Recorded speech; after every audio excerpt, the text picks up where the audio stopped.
Okay.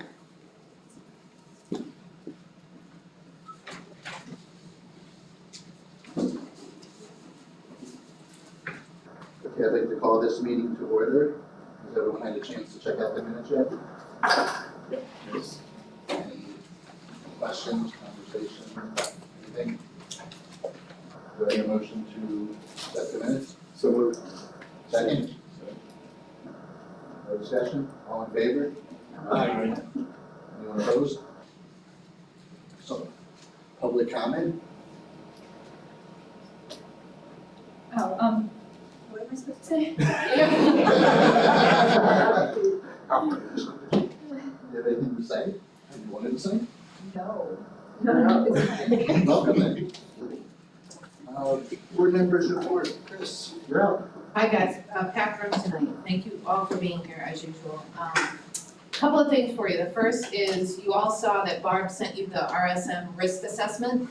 That was an outstanding request from this committee from quite some time ago. You now have it. You as a committee can decide whether you want to place it on a future agenda. That's first thing. Second thing I want to talk about is what occurred in Tallahassee on Monday. Did you all hear about it? Non-district employees, did you all hear about it? It was what's being called the rally and tally. It's estimated that 15,000 teachers went to Tallahassee on Monday to demand more funding for public education. And I have to tell you that from my perspective as a board member, it was a day of tremendous pride for me to be associated with this specific organization, with this specific school district. Because, not just the teachers here, but for the most part, teachers across the state carried a very positive message. It wasn't a matter of going up there and screaming and saying, you know, you've been bad to us, you need to fix this. It was a positive message of change, which I think goes much further than, you know, knocking on the door and yelling at them first. The other piece of pride for me comes from the leadership here at the district.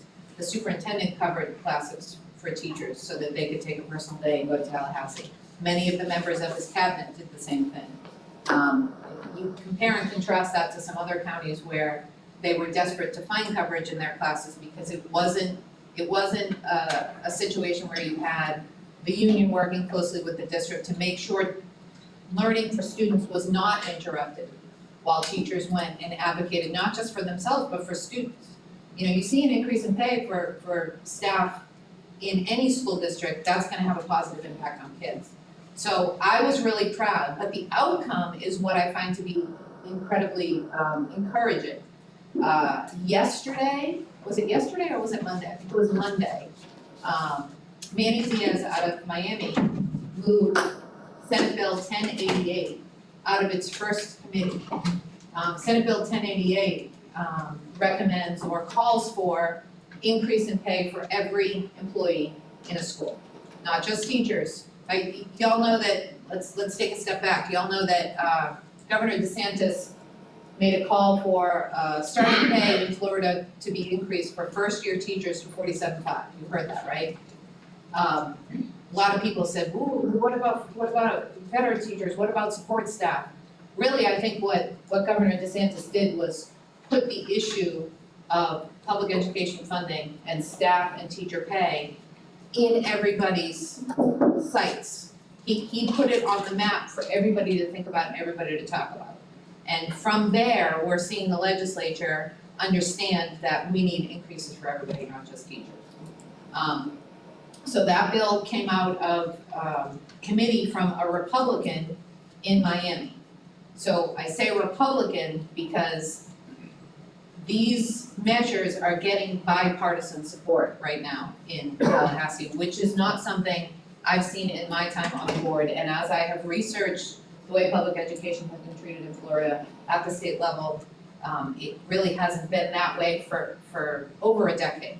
So I'm incredibly encouraged. But what I said to the teachers that showed up to last night's school board meeting is, it's not enough to go up and rally for one day. They need to continue to hear a positive message over the next 90 days. So I know that me and my board are committed to going to Tallahassee next week. That's our conference with FSBA next week. But in addition to that, continuing this conversation with our legislators locally and statewide And whatever you would feel comfortable doing in that regard, would be helpful for the process as well. Are there any questions for me? Not just about that, but anything else? Yes? Does 1088 have a House bill companion? Not yet. It was, wanna say it came out of committee the day before session started. So it's early. And we're not gonna get everything we want, right? You miss 100% of the shots you don't take in life, so ask for everything, understanding that we're not gonna get everything we want. It's kind of like as we upgrade technology in our schools, we're doing high schools first, middle school second, and then elementary schools. I think that's probably what we're gonna see with funding coming out of the state. We're not gonna get it all this year. We'll get some this year, some next year, some the year after. But as long as we're headed on the right trajectory.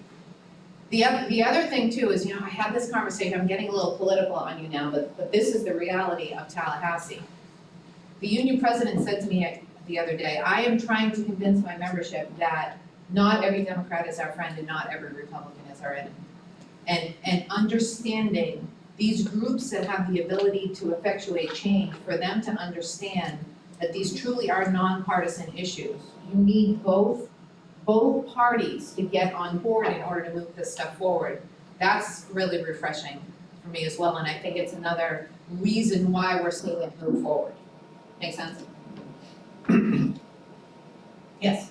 And one of the things that people bellyache about 1088, there's also a revenue generator on the books right now that Senator Brugers is championing to bring $750 million into the revenue stream for Florida by taxing out-of-state purchasers. There's no reason why our local businesses should have an unfair disadvantage to out-of-state retailers selling into this. It creates market and then taxes those transactions back at a 6% rate. So that's $750 million estimated in the first year of implementation. I thought the Wayfair case addressed that, didn't it? Remember? It was in, but we don't have a marketplace and we don't have the statutes to actually implement Wayfair. Okay. Yes, Right. that is based off of the Wayfair, and 20 other states have been able to increase their revenues by doing this. And these are legally collectible monies today. It's just, it costs the Department of Revenue twice as much to collect those because they're collecting from individuals in use tax rather than collecting from the market, Wayfair and Amazon, and collecting and rebating tax. And this is for the third party sellers that are on Amazon and Wayfair. I asked you, can they work for They can't. Yeah, Couple of things. I saw in the media yesterday, $280,000 for a consultant, Yes. and positive impact is supposed to be about $1 million per year savings. I just want to make sure that's not the media interpretation, that's actually what the school board is being informed of. I haven't been told by staff exactly what to look at in terms of savings. They're hesitant to give us any kind of a hard number, but I would think $1 million is low, on the low end of an estimate of what we're gonna be seeing as savings. I'm very encouraged about where we're going and the specific consultant we hired. I think it's gonna be great for kids, families, neighborhoods, all of that. I also, I think we're headed in the direction of the feedback we've been getting from the community. That they wanna see neighborhood schools in elementary school. The desire for that at the middle school level is a little bit less, and the desire for that at the high school level is even less because of the centers of excellence we have throughout the county. So I think we're taking a very good, very deliberative approach to this. We're not forcing anything down anyone's throats. Part of this process is going to be gathering community input to make sure we're giving the community what they want. We don't want to impose, we want to give you what you want.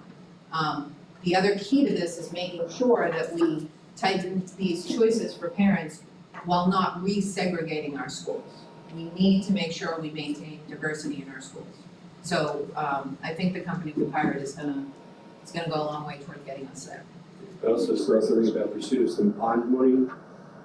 Not bond money, grant money for about $1 million+. And then something else about going after the state for some other $1 million+. Again, media Yes. kind of glossed over. Yeah.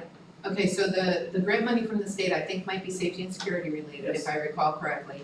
And I will tell you that we do have more people working in our grants department now. We have more people pursuing grants for the school district of Lee County, and I think this committee has a lot to do with that. So the other grant, off the top of my head, I can't tell you what it was for, but you're gonna hear a lot more of that because we have more people working to secure those dollars.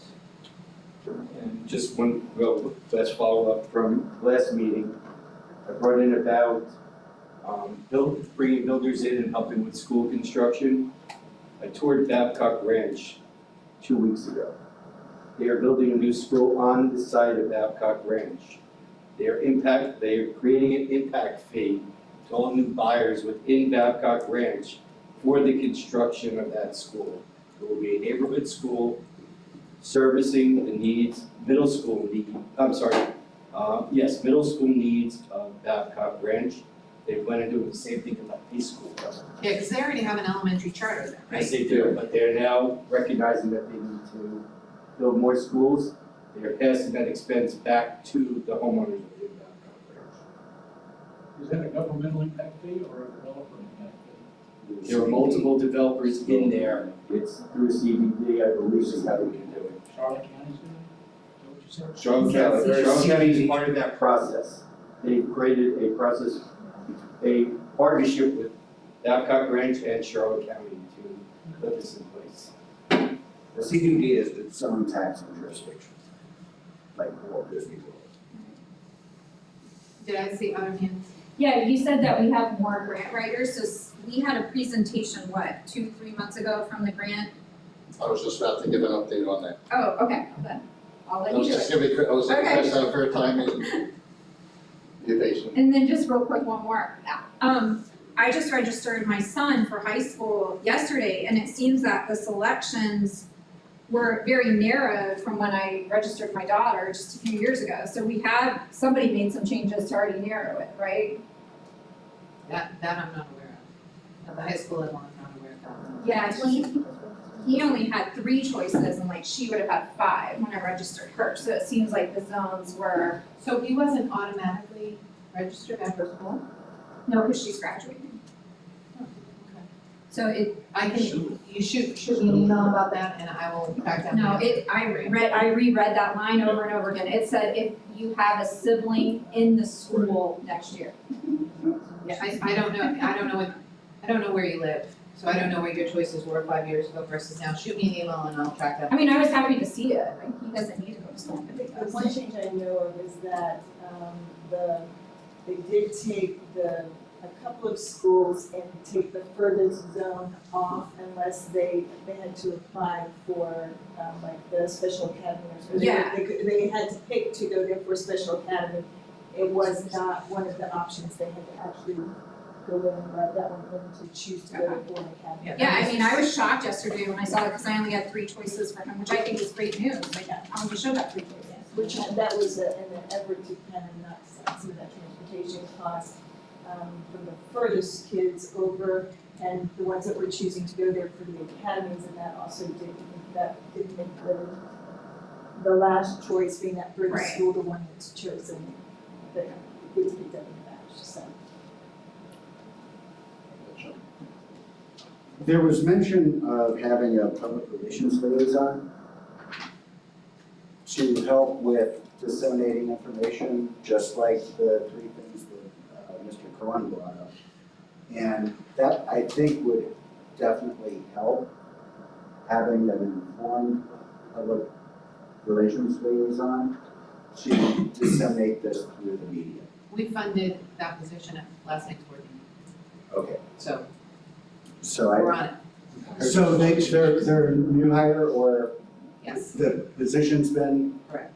but We we approved haven't? the position months ago and we funded it last summer. Gotcha. So I think that will help tremendously. I agree with you entirely. Some people look at marketing materials from a school district as being a waste of money. However, we need to tell our story. And if you look at our marketing budget, so to speak, as compared to the state of Florida, we spend pennies on it. If you look at our marketing budget as compared to other entities in Lee County, we spend pennies on it. on the dollar compared to others.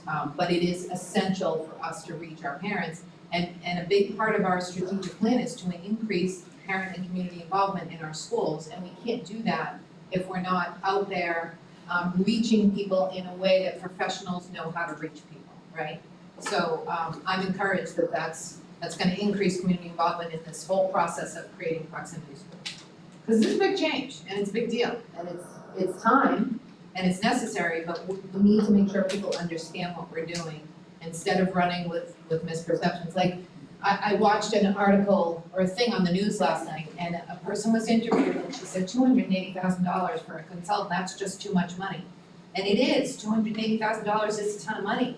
But when you look at it in the context of what that expenditure can ultimately save this district, not just in operating dollars, but in blood, sweat, and tears of kids who are on buses for too long, right? The expenditure becomes much more palatable, right? And that's the message that we need to be shared with the community. And if I can jump in, I'd like to throw out there that recommendations come from at least 3 committees. You know, it's great to see it moving forward, but not allowing it to push it. Can we see the job description on that? You would have to, It should be in the Last night. agenda items. Okay. I think last night it was just the position. Correct. I think the job description went the December or November, December, the job description. So those should be on minutes now rather than just agenda items. Alright, awesome. Any other questions or comments for Chris? Real quick, this morning I went to the chair's meeting with the superintendent. I gave a presentation on our October through December minutes, what we had done, what we've accomplished, what we're aiming for in the future. And moving forward, today we're with Construction and Advisory. We have the chair from construction with us, and we have members, faculty here. Right? Just real quick, I think you were gonna respond to Oh, her about and- the. Rainy, Dr. Atkins did let us know he gave a specific name of an individual that was specifically transferred over to grants that is now writing full-time, so the grants department has more manpower. They're going to reevaluate that down the line, but for the moment, at least we have 2 or more grant writers, which is a lot better than what we Very had good. last year. Yeah. We gave up, 18 million in grants that we just couldn't even go for. There wasn't enough manpower. And that's a lot. That's only what you get tell us that you gave up. So we do have somebody officially in that spot at the moment.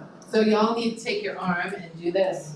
That definitely came from this committee. This committee. Okay, so, thank you. Now I'll go ahead and introduce everybody. We have Mr. Richards, he is the Construction Advisory Chair, and he is here because you all asked if he would come, and he so generously offered his time to come, and thank you very much.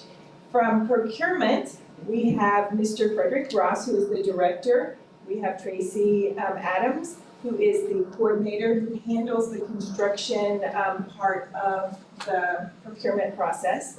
From, and you have Susan Malay, who is the Executive Director of Business Services, so she is over the procurement area as well. And then Mr. Scott Rickenbacker, did I say it right? From Construction, he's the Director of Construction Services, and they are here to, because you all had asked them to be here to talk about the procurement process for constructions, for bidding and getting all of that, and then our process for construction itself. So I will turn it over to, I believe, Mr. Ross is Yes, gonna I'll be start it off. first. Do I sit, stand, does it matter? Whatever you want to do. Take over? I will stop I like to presenting and you want me to stand. go in and present.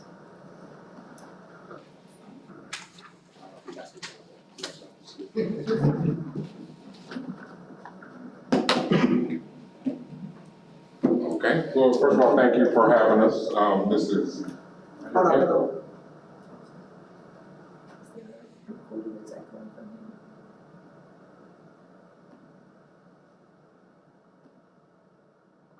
That's better. So we appreciate you inviting us. This is actually, I guess, our our second month of presenting at advisory committee meetings, because we attended the construction advisory committee. They had some questions about the process, and we presented a presentation, and we supplied that to your leaders here, and they will be emailing those out. But today we have sort of one a little more geared to what we heard your questions and interests were, but that one is definitely still available for you. So one of the things we heard was kind of, wanting to understand procurement's scope and part of the process in terms of working with construction and the solicitations, and then how the process works. So that's kind of where we're geared towards. So 2017, I think early 2017, the solicitation process for construction moved from operations to procurement for us to, somewhat implement some of the procurement best practices that we already provide in other categories. At the time, Susan was the director and Tracy was there as well. So they went through their process of really upgrading the process, looking for best practices, seeing what other districts were doing, reaching out to the community, construction community, getting their feedback. And from that, they designed and I helped implement this new process. So in terms of the construction solicitations that are done, first we have our continuing service contracts. So those will be for projects that are under $2 million and that they are fit within the Competitive Negotiations Act, that is a state statute. So those continuing service contracts are in those different disciplines there. So what we do is we put out the RFQ, and we'll go through the RFQ process in a minute, but we put that RFQ out with the goal of gaining multiple vendors in each one of those categories. So as the construction department has projects under $2 million that come up throughout the year, you don't have to do a new RFQ each time, right? So you have them on board, and they basically rotate through the list with those on board. And we have those for architect, building official, civil engineer, MEP. For general contracts, we have two categories: one, 200,000 to 200,000 to $2 million, and then one below 200,000. And then we have the roofing consultant, which is basically the design consultant for roofs. So that's kind of one category there.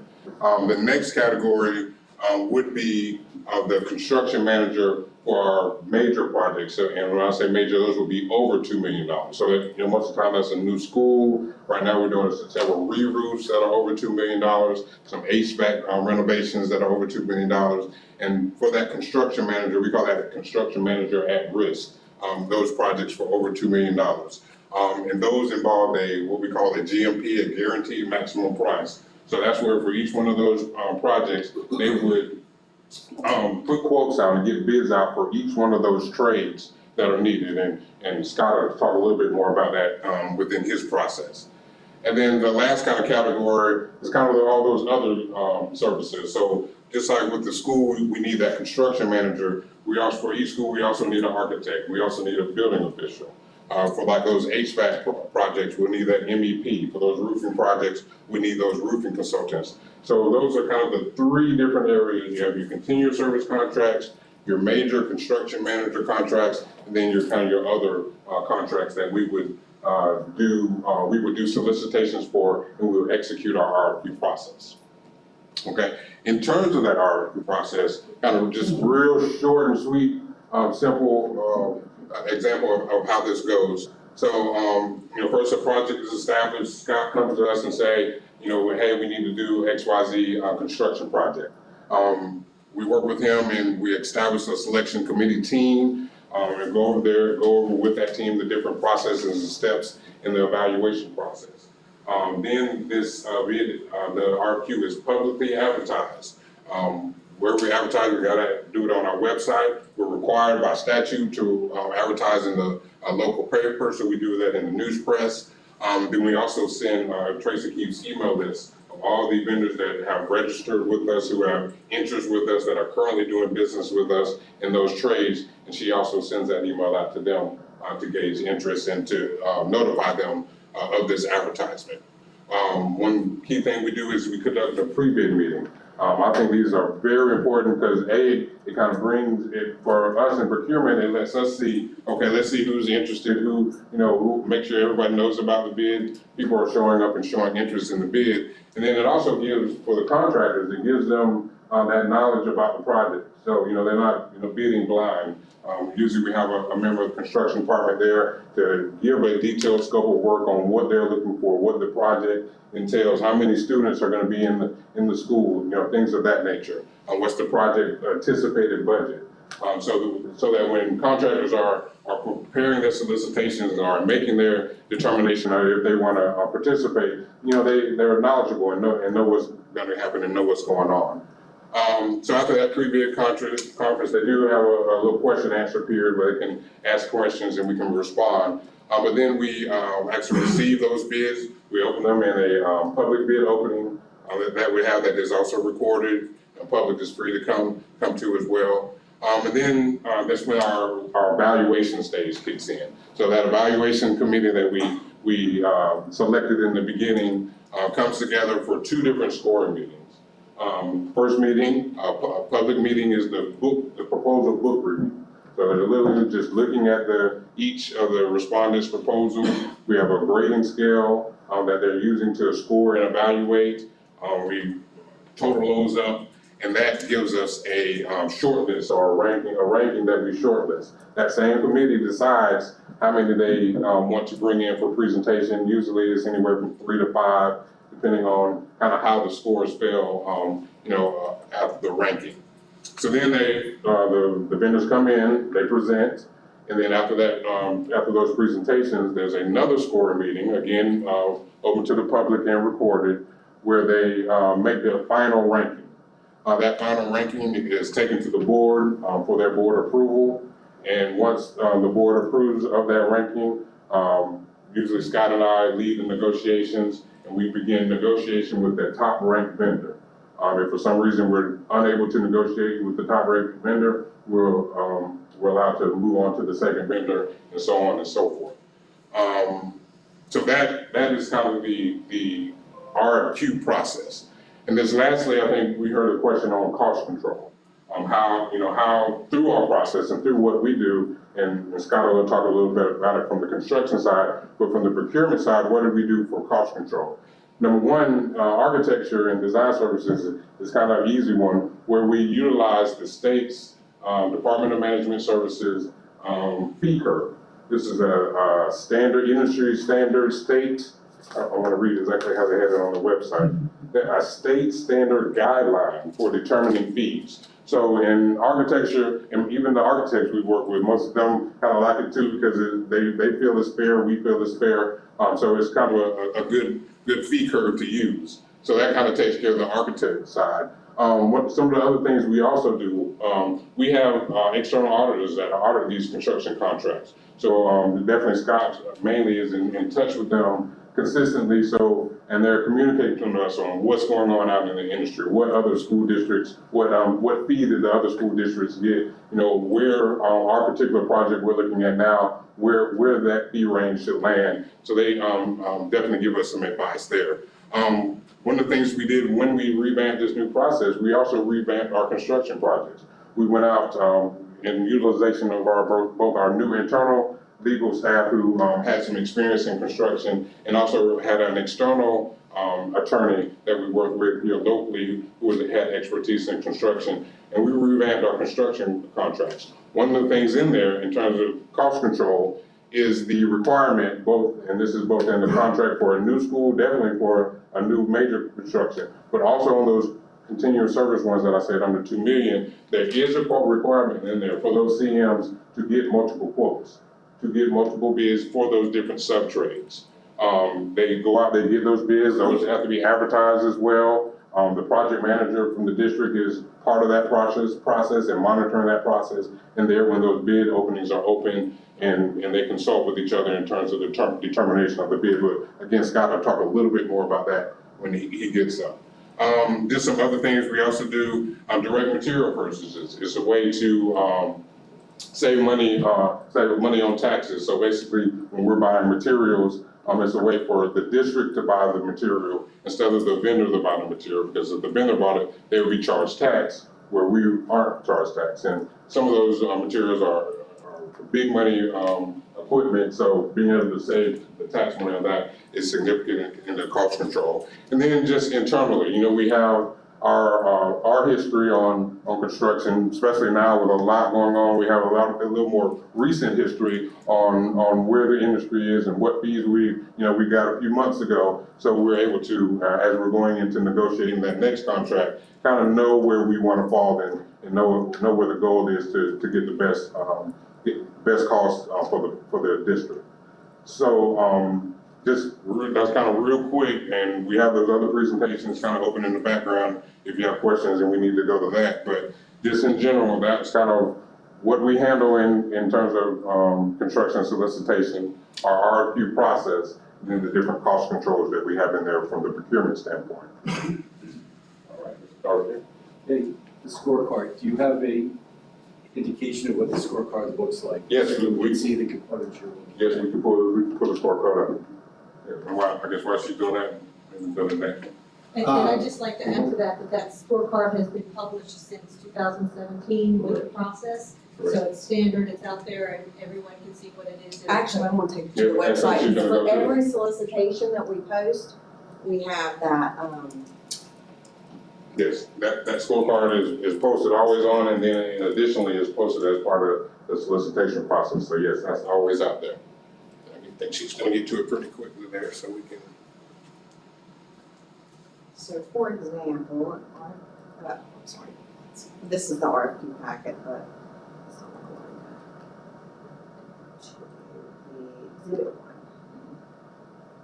So this is sort of the selection process. This is everything talking about lobbying, who can participate in the selection committee, advertising, it's everything. And then you get on down to what you're asking, which is the criteria for scoring. So this first page is actually reviewed by procurement. And so long as everyone gets a yes in the box on this first page, then we move on to the second phase, which is where the selection committee would start reviewing the books and scoring. So now real quick, so just for example, this is for the proposal. So this first section is past experience and client references. So, we're asking the respondent to provide 3 to 5 similar sized projects that they've done in the last 7 years.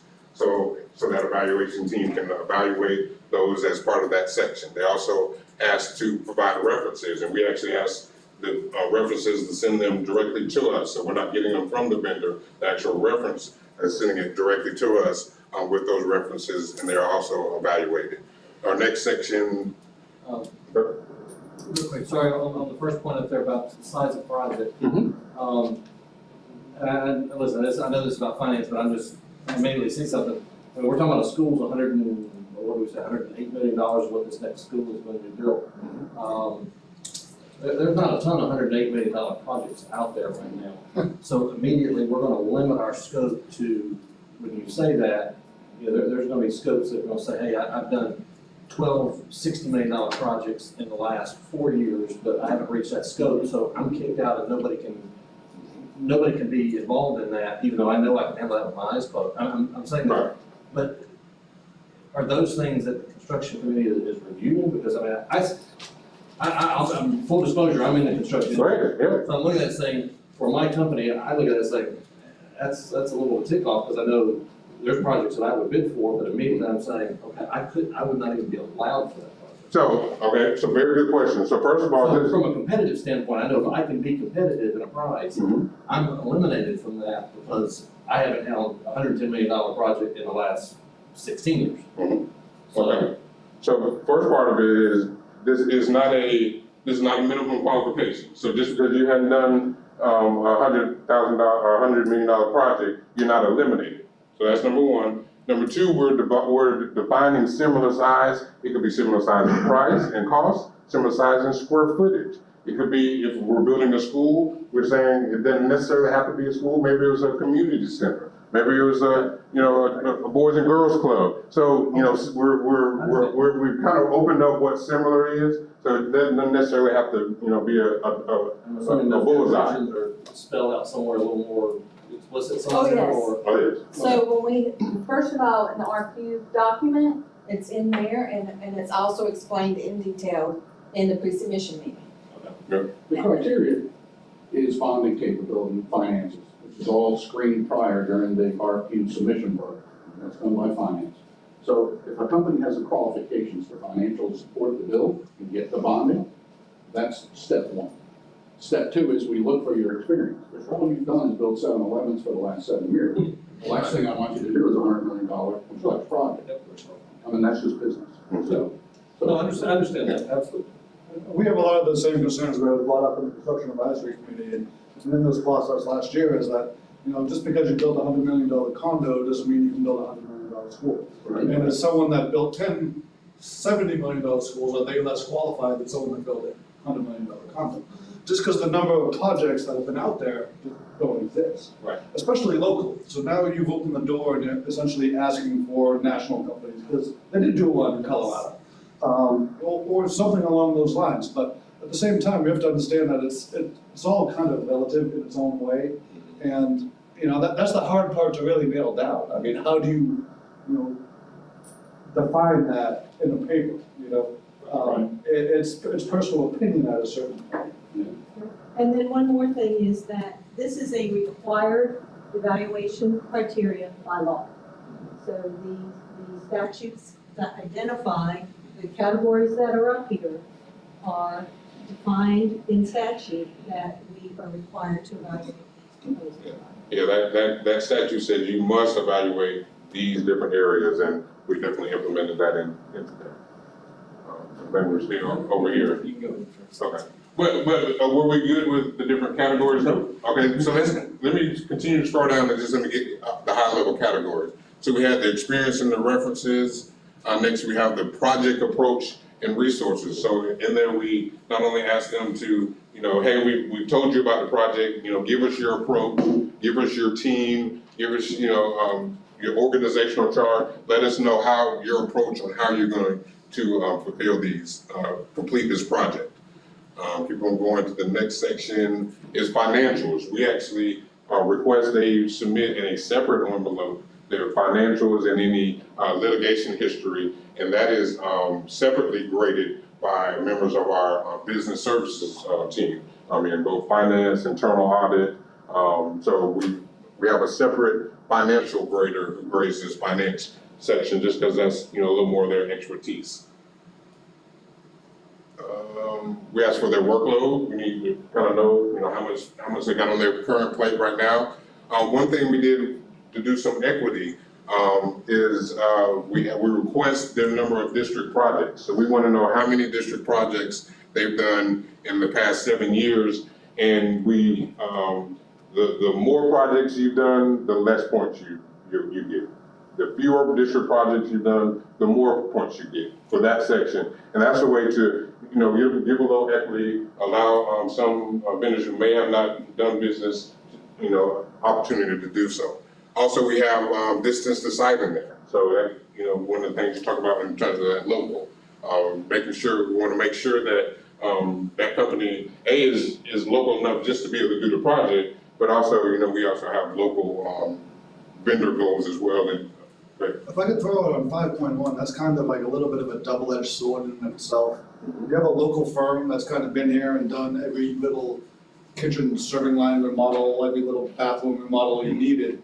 Does that count against them when a larger project comes out? So continuing contract work is not Not to be So that's kind of exempted from that? Yes. so so those are the 200,000, 250 ones, those are kind of, these would be those 2 million and up Only for large projects. And we stress that also, it's in the RFQ packet, but we also stress that in the pre-submission meeting not to include those. And unfortunately, some firms do. And, then we have to sort accordingly, but, we ask not. Okay. All right. Good. I will let you decide. Presentation. You have something first? These are sealed bids, is that what you said? These are sealed proposals and we open them up at the pre-bid, meaning at the bid opening. And when the construction manager does it, those are sealed as well, or are those open? Well, let's clarify, this is not a bid. This is not a bid, so. This is a request for These are qualification. just qualifications, no price is submitted in there. These are just proposals on their qualifications. Okay, so I didn't understand RFQ to be That's my part. RFQ stands for request for qualification. So there's, not a quotation. right, not request for quote. Very good, very good. So we kind of have three there. Invitation to bid, that's when you're actually submitting a price. Invitation to negotiate, that's basically when they submit a proposal, we rank and shortlist, and we bring in for negotiations. And then an RFQ, which is totally a little different, and we only use for construction, where we're truly only ranking based on qualifications. And then once we get that final ranking on qualifications, we move to negotiations. And that is required by law, correct? Correct. You have to get the RFQ, you can't use an RFP for. For construction, correct. We can't use an RFP for construction because we use the CMAR method. CM, Construction manager at At risk. risk. thank you. Do you wanna- We don't know all the acronyms. Yeah, I apologize. Construction manager at risk means when they put together a GMB, their maximum proposal, they're guaranteeing that GMB, that the details and the drawings that were bid and put out for bid, that they can call the GMB from, that they will be able to build it and not exceed that cost. And just to clarify, it's not necessarily based on the delivery method, it's in the Florida statute that professional services, design, engineering, regardless of delivery method, cannot be competitively bid on numbers. Most of the time when design services come into play, client doesn't necessarily know what they need, how much they need, what they're looking for. So they get on board, do the programming, kind of define the scope of the project, and then you have a set of documents that you can put out for bid. Correct. At that point in time, it's kind of loose and conceptual and ideas, and there's really no way to put a number on that necessarily. A couple of things. The 7-year window, is there a reason why the statute said 7 years? Because if I built something 7 years ago, current code is gonna be very different from what I built 7 years ago to today. So just because I built it 7 years ago and it fell within $100 million project, then Jim in the back is gonna be a lot more astute on it than I am, but that's gonna be one issue. Litigation, we both know in the construction industry and every other industry, you have fly-by-nights. Yeah, I can fill that out and say, nope, under my current entity's name, we have never had any litigation. However, 5 years ago, we were sued for multi-million dollars, we bankrupted that company, I created XYZ company, and now I'm not falsifying the document because under XYZ company, I don't have any outstanding litigation. So as far as the litigation, we ask any company name that you have had, any for your person or whatever, any other names. So even if you're doing a joint venture, if you're partnering with someone else, then we ask for that information from both companies. So we do require that they submit that. Right, companies, what about principals? They're obligated to report any litigation that they are, maybe not be the prime litigation entity, but that they are involved in the suit. So in other words, if a construction manager blew a design and you had a catastrophic failure, the architect might be brought in on that as just a participant in that lawsuit because they were the designer. Their design may be fine, but they have to announce that to us and inform us of any litigations there. So you say basically deep pockets if they fall into that category. Correct, Okay, but we ask for that to be disclosed in the RFQ. and the last question I had is, number one on the checklist doesn't appear to be state specific. So if I'm building in New York, New Jersey, my building requirements are gonna be very different than when I'm building down in Florida. So in terms of the distance to site, Yeah. into the, Yeah, there's nothing in there saying that within the past 7 years, I've constructed a $100 million project within the state of Florida. It's I have constructed a $100 million project. It could be in Alaska, it could be somewhere where the guidelines and construction requirements are significantly different. So I'd like to respond to that. So the preliminary book review is for ranking qualifying candidates. And then when we have the presentations, when we come in and interview, that's where we'll talk about SREF, which is the standard to which schools must be built in the state of Florida. So there are multi phases of evaluation, and when we're doing our proposals, we talk about, you know, if somebody's coming in and they've only built in Colorado and California, then we'll inquire about their SREF compliance, and if they don't have that, then that's taken into consideration of the evaluation of the presentation. Right, but I may have been excluded because, Just to simplify it, every state is gonna have their own code sections, but all states follow a uniform building code. Florida has a Florida uniform building code. You have NFPA, National Fire, that's national. You have National Electric Code, which is national plumbing code. So everyone follows those guidelines, they're very similar. Florida has some very specific guidelines as it relates to SREF. SREF is part of Florida Uniform Building Code, it's actually 423 section. Consequently, because of the hurricanes and so forth, we have much more specific, stringent codes that apply to our state. That may not apply to Tennessee or California and so forth. So the companies that provide our RFQs are qualified companies. They're vetted financially, they're vetted by experience, and they're vetted by their ability to do the work and perform. I just want to make sure in this process that a local company is not excluded because they didn't do, as was pointed out, they didn't do the size project, but they did locally, they understand the local economy and what's involved to get the trades out there versus somebody who's done construction of large projects in Colorado who may win the day, and we've now excluded somebody through the RFQ process. The beauty that we have in the RFQ process, and correct me if I'm wrong, we request that they're within a 200-mile radius of the project, where the project is located. So typically what you're gonna find is it may be a national company, but they actually have an office that is located, in most cases, in Lee County or within that 200-mile radius. So we have a national company, I'll remain unnamed, they're local, they're right in Estero.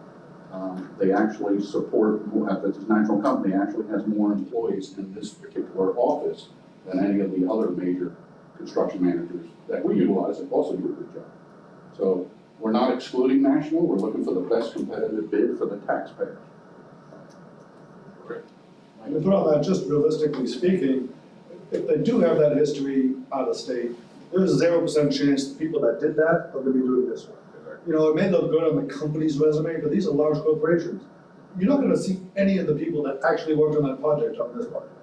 And that's not really to adjust you, I'm just pointing it out, the obvious facts. Yeah, and that was gonna be my point, and we asked for those, we asked for that, the specific project team that's gonna be working on this project, so we wanna see their resumes, their experience. So, I mean, unless they're bringing that crew out from Colorado to literally be here and work on that project, it would be hard for us, for them to gain points in that project team, area, if none of their local people have done these type of projects. I'm saying it only because Lennar is a national company, they are 3 months behind at all of their bills because they can't get trades. And they could do multi-million-dollar projects, but they can't live up to timeline requirements for delivery. Well, And that's what I'd be concerned with in this process. the difference is, and they should be bonded as well, Lennar, big company. But I can tell you right now that our construction manager, based on our contract that they engage with, if they're unable to make the project schedule, and that's substantial completion dates if I have seats for kids to sit in a couple of these schools, they're obligated to go outside and either attach the bond, supplement with enter other contracts with other electrical, plumbing, whatever support trade they need to maintain that schedule. And that's happened numerous times where we've had to supplement some of, not us, the school district, but our construction manager at risk, have had to supplement specific trades to get the jobs done on time. We had one example at Lehigh Senior High School where a certain trade-specific area wasn't moving as quickly as it needed to be to get that school completed for the opening. That construction manager supplemented that contract with additional contracts to ensure, and there was no additional cost to the district. It was to ensure that the project was done per the required contract substantial completion. That's why I want to be sure that there's no work order that's put in place, then with the school district now gets a work order and now we're supplementing an additional cost. That's where the GMP, Guaranteed Maximum Price, comes in. We pay one price. They have to deliver a building by contract, by price, by the date in the contract, period. Also, to your point, liquidated damages are in the contract, so if they don't meet a deadline and it's no fault of ours, if it's their fault, then they're not gonna pay. And honestly, liquidated damages, quite frankly, mean nothing to me. The bottom line is if school starts on August 8th, I have to have seats for kids. $2,500 a day isn't gonna cut it if we're telling an entire portion of the community, oh, keep your kids home for it. So we're on top of it, we track it, and we will be successful as we have been at every opening of course. Just trying to understand the scale of how much goes through this process. So 2 questions. So the first question is, you said there's this cutoff of 2 million. So how many, on average, over these last couple of years, 2 million plus projects go through this process? 10, 100, I have no clue what's. 35 in 8 months, we're in a boom period. I'm sorry? 35 in the past 8 months, and we're in 18 months for, And you gotta remember, for each project, there's 3. You gotta do the CM, the architect, and the building official. Well, there's another component too. For the continuing contracts, which saves us the RFQ process and time, every year, every one of those disciplines has a cap that the board has approved for a maximum expenditure against that trade scope. So we're allowed, and I think our small construction managers is a $3 million cap, and I believe our large, meaning 200,000 to 2 million, has a $10 million cap currently. Well, that may have to grow at some point in time based on all of the half-time sales tax referendum jobs we do. But we work towards that. Now, from 2008 until about a year and a half ago, there wasn't a whole lot of funding. So those numbers were minimal, but now with all this work ramping up, So 35 of these we've, over 2 million. with our new process, we've issued 35, and as Tracy said, there's 3 per major school, for example. So that gives you an idea. but they're not. 11, 12 actual projects, but you multiply it times, building official, architects, construction managers. Okay, and then for each one of those, then what's the average number of people that go through the process that get decided? So what I mean by that is, like, I chose person A out of A, B, and C. So is it an average of 3 make it to that final stage, and that 1 gets picked and 2 doesn't? What's the average? Yeah, number? usually the short list, they bring in anywhere from 3 to 5 for the presentations, and yes, it's that 1 that gets selected. So it's 3 to 5 is the average for those And that's 35? on the 2 million are above RFQ large cap Right. project. Yeah. When we do the work, the continuing contract work, He was asking just 2 million. but below, we open that up for the smaller local vendors on our continuing contract. I do want to point out, just kind of a point of information, that there's negotiations underway in the Senate and in the House to raise the 2 million to somewhere between 3 and 5. And a lot of that cake is, well, it hasn't been changed in 15 years. 2 million doesn't have the buying power it used to. A lot of the smaller school districts, find that RFQ process a little unwieldy and expensive if all you're looking to do is re-roof a building. But, like if anyone knows Tallahassee, and if you really need 3 million, then you ask for 5. So. Thought you were gonna say that. But, somewhere in there's gonna be some legislation going forward with essentially, that's not gonna say it passes, but there is kind of, a push to upgrade that limit generally. Maybe. So any of us familiar with the building industry, we kind of get the estimating game, right? It's a numbers game.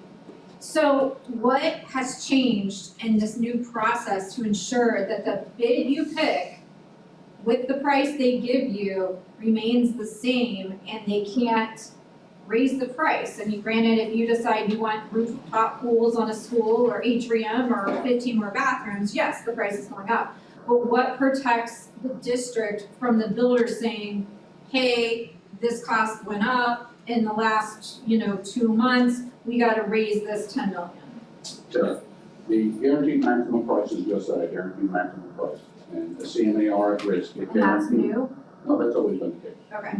So they're locked into that number, or we go after the bond for the job. If they can't make that number, then maybe they even get replaced for not being able to perform and do the job. Once those bids are open, and once the district and the board approves the total project cost as the guaranteed maximum price as part of that total project cost, that's a locked-in number and guaranteed. We issue a notice to proceed to the CM, and we move forward. So then why did we lose seats in Benita High School? Why did the school get smaller? When I get to my portion of the Okay. presentation, I'll start from Okay. that point. That's, I mean, and I if you think can I just can tell me do that's changed now and we'll never be there again, that's good, that's all I need to hear. Yeah, with hurricanes, the cost has gone up a bit. Is there ever a consideration, you're talking about they're stuck with that amount of money, or can it be revisited for a company to, I guess, raise the But cost? if there's an event during construction, that comes in at the builder's risk insurance. Correct. You lose tilt panels because a hurricane comes by, that's one thing. But, you know, when a building's permitted, that's all in the documents, that's not changing. New code comes into apply in the middle of the projects, well, you've already got a permit. Yeah. So the date the permit is issued, that code sticks throughout the life of the project, it's not gonna change during construction. The only way a GMP can ever change is if the district chooses to change the design of the job, and then, of course, I'm going above the total project cost approval.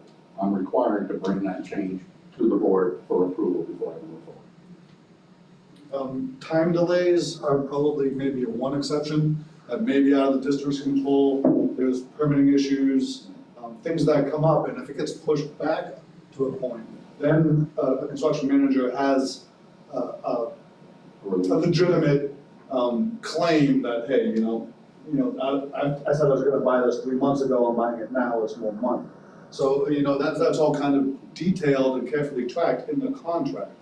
But, if you say you're gonna start in January and then hem and haw and don't start till April, well, you kind of opened yourself because, we all know that steel can go up 10% with one tweet, right? Right. So, what's the price of gasoline gonna cost next year, So those are hard things to nail down, but when you open the bids, they're guaranteed to hold that price, if they're under the contract within the next 3 months. Ryan, I think that's the quote of the day, still the web term, so. Yeah, I think we said that.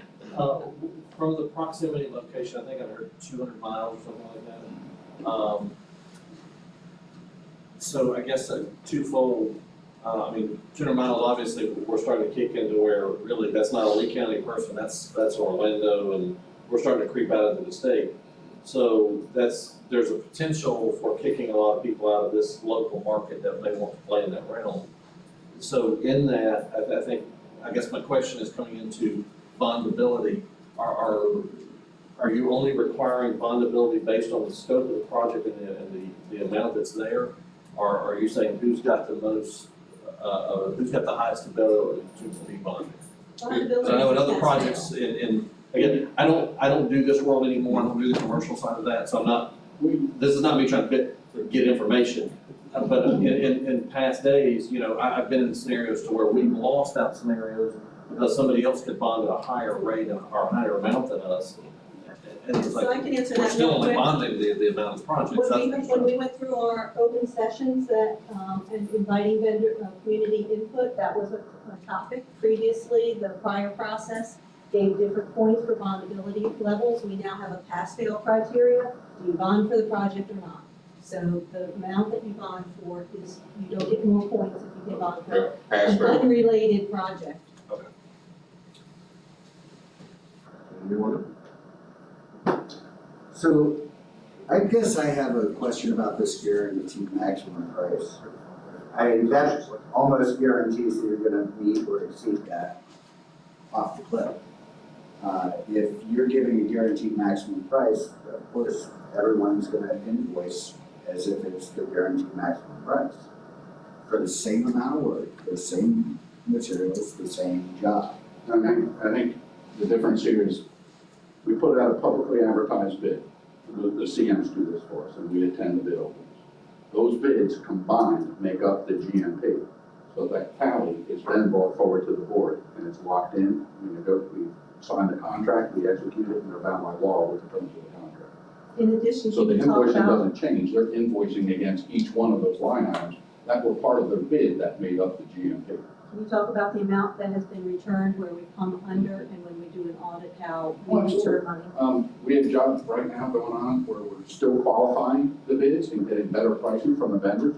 We actually, on the high school, Gateway High School, we have what we call buyout savings. That's when we do a change order immediately for the assumed materials on the job from the vendor, essentially reducing its cost of construction.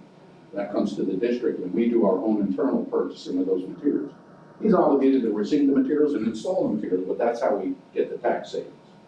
So that's a direct material we call DMP, direct material purchasing. Right, and there's an actual, Florida tip on that, and a specific order that you have to go through now. And you need to get a building permit to do that. Correct, well, we do it on everything, so. Well, it's changed within the last 6 months. Department of Revenue came through and created a procedure that you have to follow now, and that the contractor has to follow. It's correct. So if we go into backup materials for last night's meeting, you'll see, exactly what, Scott was just talking about. I was gonna try to say your last name. What Scott was talking about, line by line, what every single element of the construction of middle school MM is going to cost. And that, it's the addition of those together that reach the GMP. So does that look like the old AIA form?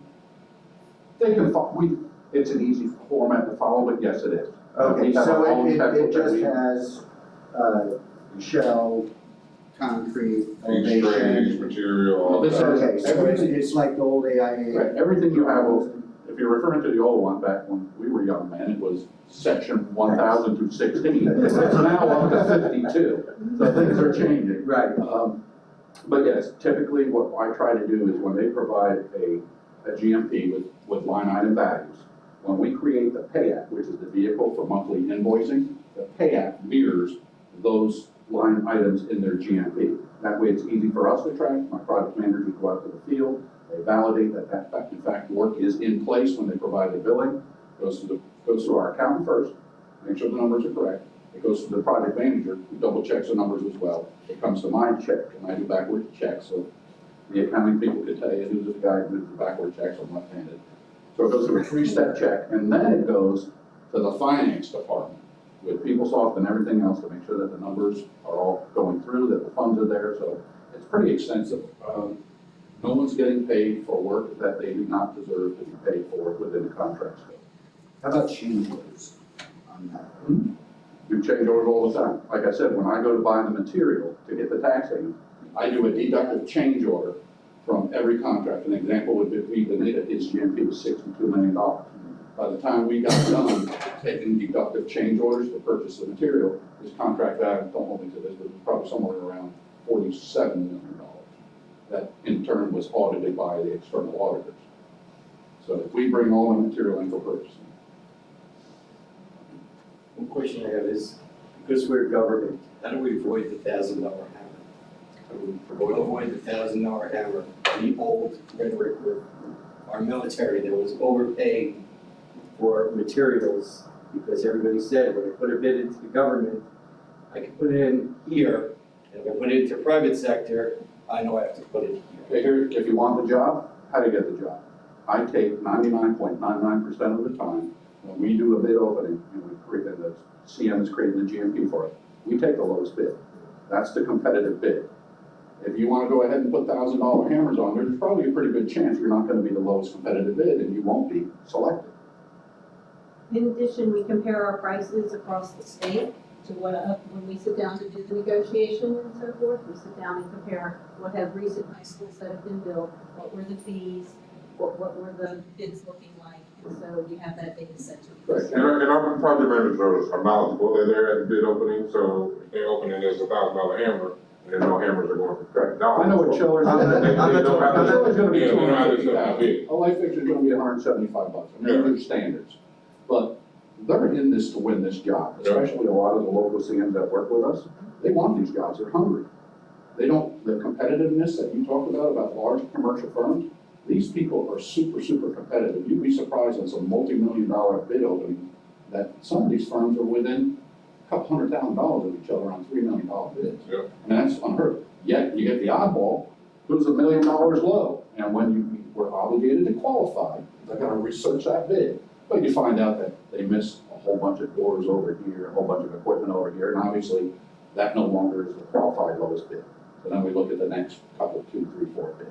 So it's a process, nobody's getting the wool over us. And part of the definition goes back to the, what really is a construction manager at risk. Construction managers, they're selected based on qualifications. Their fees are based on negotiations. They go through the general conditions process, they know the people that are gonna be on site, the overhead that goes with that, the trailers, and the effort and the labor that they're putting into the project, and they're built in a certain amount of overhead and profit. And so that everyone, walks away with a smile on their face and makes some money. They don't really have the incentive to go over budget, because they are trying to keep the, everything under their GMP, otherwise, they're penalized themselves. So when they put it out into the street to, every electrician, there's 6, 7 electricians bidding on the project, the lowest number wins. So if those guys are inflating their prices, well, they're not gonna win the project. And the construction manager doesn't have a skin in the game and picking the high one or going, inflating any of those prices, because their fees are already negotiated, they're already set. So by, picking the high numbers or, inflating anything, they really don't gain anything by that. And that's part of the intent of the process with construction managers. I think one of the reason, I think you're right, based on what I said last time, so one of the companies I own, we own a plumbing division, within one of our companies. We recently did some work on, we were brought in as a subcontractor, one of the subcontractors for plumbing could not perform. We were brought in on one of the remodels for one of the high schools here, and we completed the plumbing remodel for that as a subcontractor. Basically the story, the skinny of it was, when we were asked to do the work, perform the work, basically I said, all right, I'll give you a competitive bid, here's what I need. He said, nope, here's the money you've got. This is what it's paid. I get his story. He's got to perform. He's got to do the job. He's got to get things done. I get it. He had already given a number. Here was the number he had. He just needed it done. I understand that. There's a massive plumbing shortage right now. I get that too. But when he gave me the number, it was 30% above what I would have normally bid at a competitive rate, and I would have made about 22% on the job. I would have been fine with the profit. So that was my concern, is I was looking at that, and that's why I closed that last time. So a lot of that's why you're here, is because my question was saying, Here's how I can speak to that.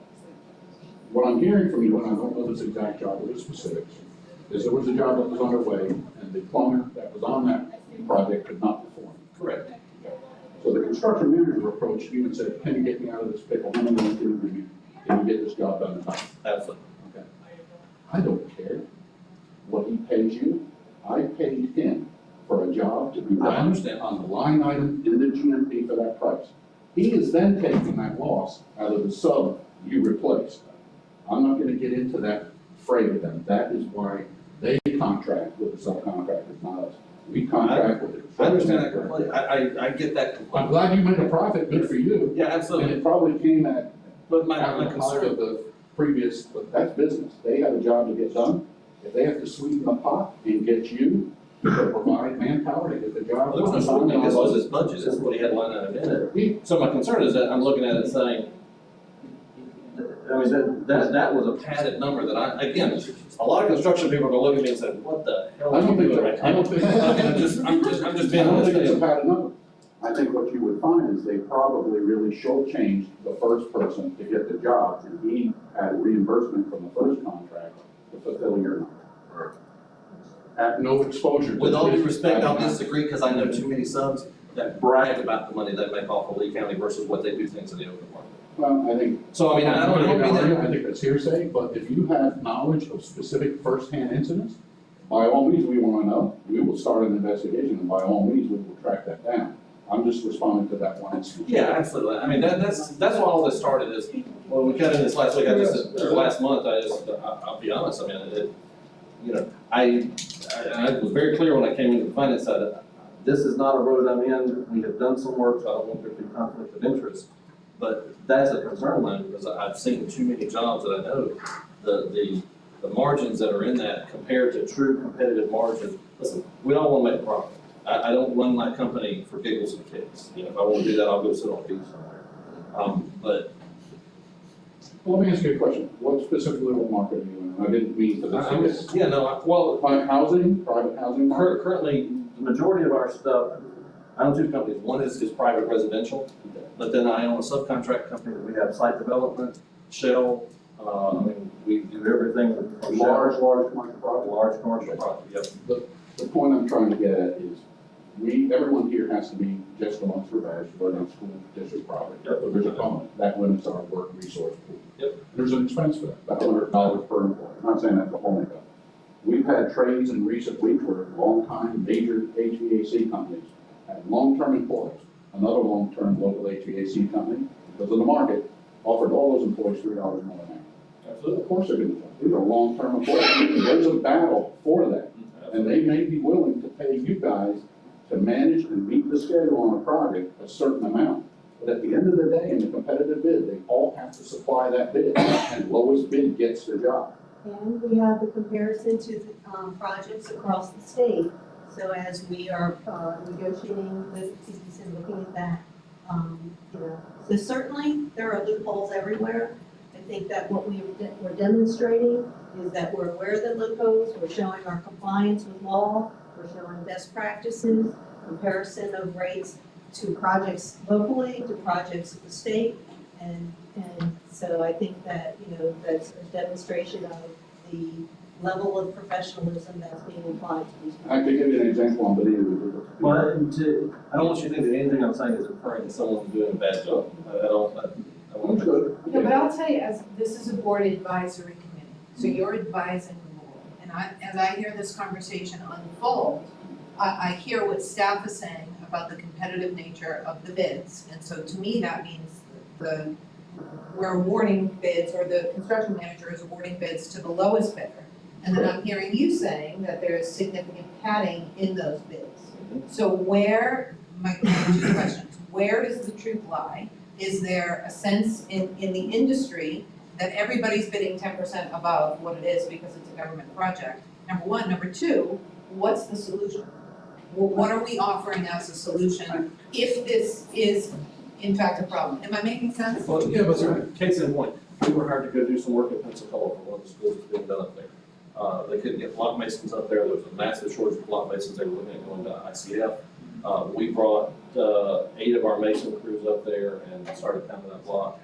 I was about 28% higher than what I would have normally made on profit. And that was with me traveling to Pensacola and putting guys up versus local work.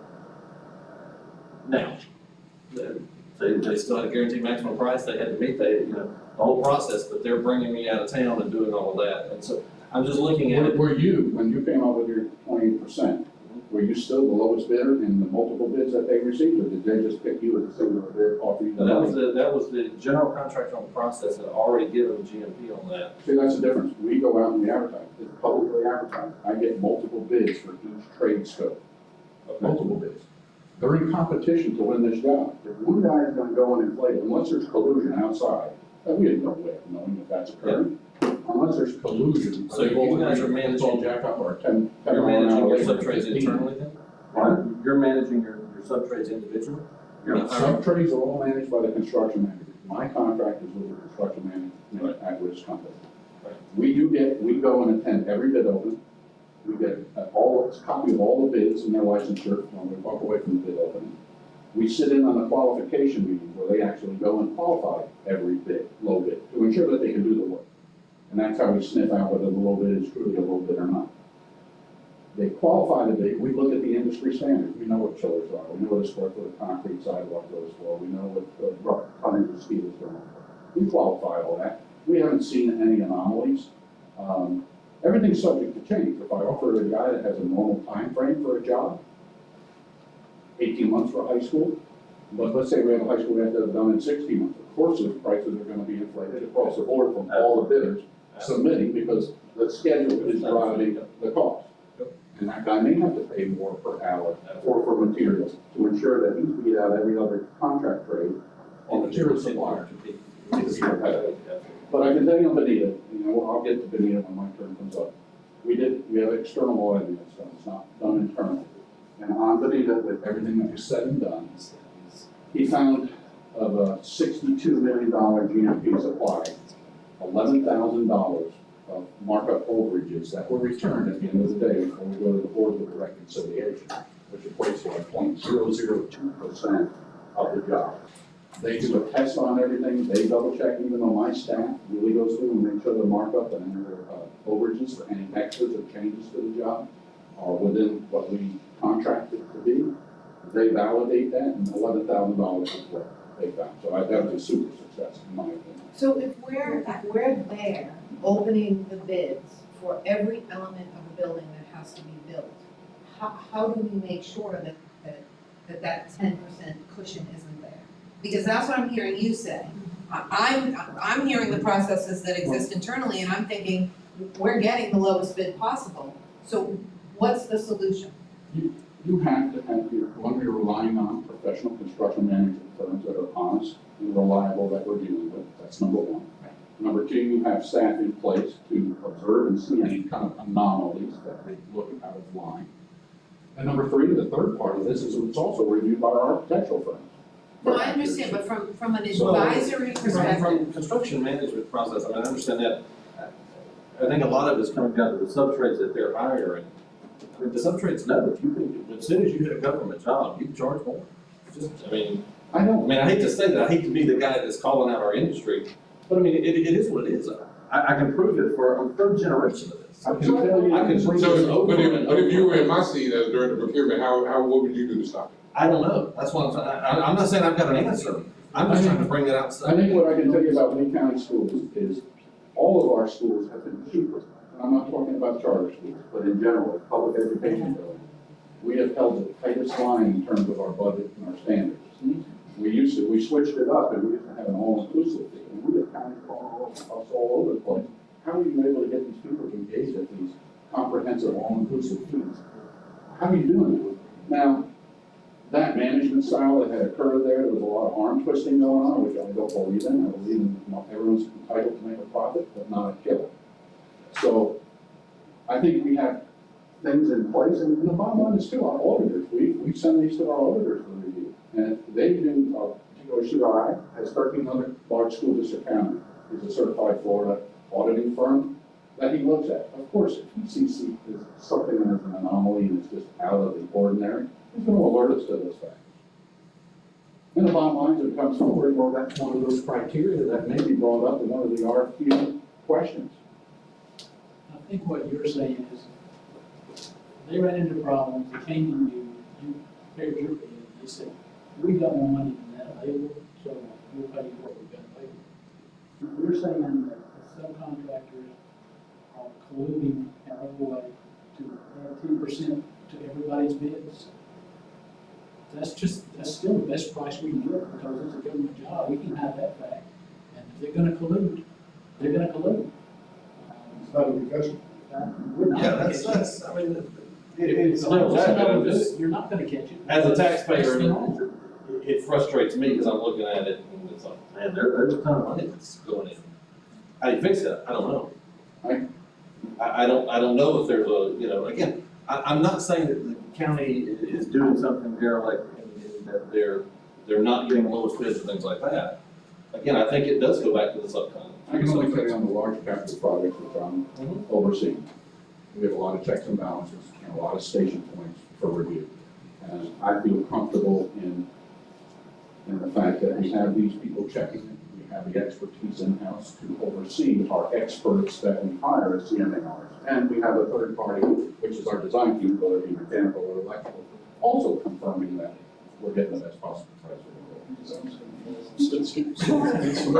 My question's pretty simple. You said that a lot of times you go with the lowest bid, which as taxpayers. Not a lot of times, 99.99%. Well, we like to hear that, but then he's saying, there's extra room in there, and you're saying, well, I don't care what this company pays the subcontractor, but I guess my question is, in this process, which I don't understand this very well, is there a way where you can determine what the company's profit margin is compared to what they're gonna pay their subs? Because the lowest bid isn't always the best quality work.